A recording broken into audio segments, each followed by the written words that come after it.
সরকারে এনসিপির প্রতিনিধি রয়েছে, বিএনপির প্রতিনিধি কোথায় বলেন আপনি যে অমক বিএনপির প্রতিনিধি? কিন্তু আমরা স্পষ্ট তো দেখতে পাচ্ছি যে সরকারে এনসিপির দুইজন নেতা রয়েছেন, একজন আপনার আসিফ মাহমুদ আর একজন মাহফুজ আলম।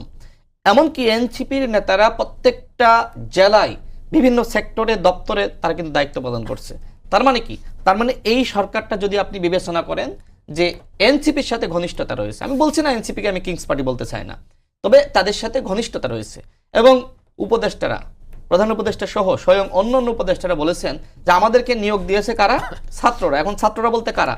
যারা পরবর্তীতে এনসিপি গঠন করেছে তারা।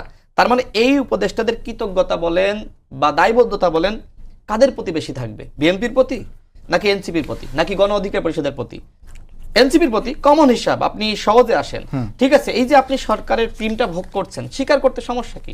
আমি অভ্যুত্থানের নেতৃত্ব দিয়েছি, আমার দুজন প্রতিনিধি